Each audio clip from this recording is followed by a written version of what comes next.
থেকে এনেছে, কেউ বলে যে এটা শারীরিকভাবে অসুস্থ, কেউ বলে যে এটা মায়ের গর্ভের থেকে এমনই আসছে। তা আসলে কোনটা সঠিক সেটাই আমরা বলতে। আচ্ছা, কোনটা সঠিক? কোনটা সঠিক? আচ্ছা, এটা কি আসলে চায়না না দেশি গরু? আচ্ছা, কিভাবে বুঝলেন একটু যদি বলতেন।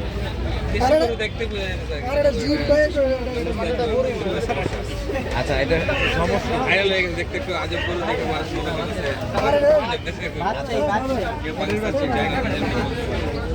আসলে আপনি শিওর এটা বাংলাদেশ?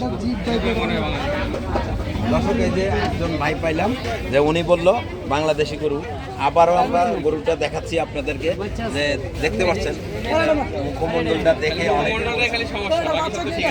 আচ্ছা, মুখমণ্ডলটাই একটু সমস্যা, কিন্তু আসলে অনেকে বলছে যে এটা বাংলাদেশি গরু, কিন্তু আমারও মনে হচ্ছে এটা বাংলাদেশি গরু।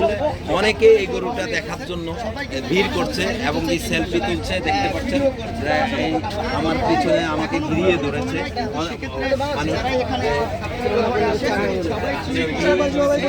এমন গরু কখনোই দেখা এই কারণে মানুষ এতটা ভিড় করেছে। সেক্ষেত্রে মূলত মানুষগুলা যারা এখানে আসে সবাই আসলে সেলফি তোলে কিংবা আসলে কেউ আদর করে। মূলত গাবতলী গরু হাট এখনো কিন্তু জমে না, কিন্তু সব মানুষ কিন্তু এই জায়গায় আসলে জড়ো হচ্ছে এই অদ্ভুত ধরনের গরু দেখার জন্য। যারাই লাইভটি দেখবেন অবশ্যই শেয়ার করে দেবেন, এবং আসলে এই ধরনের গরু যদি আপনারা দেখে থাকেন সবাই এখানে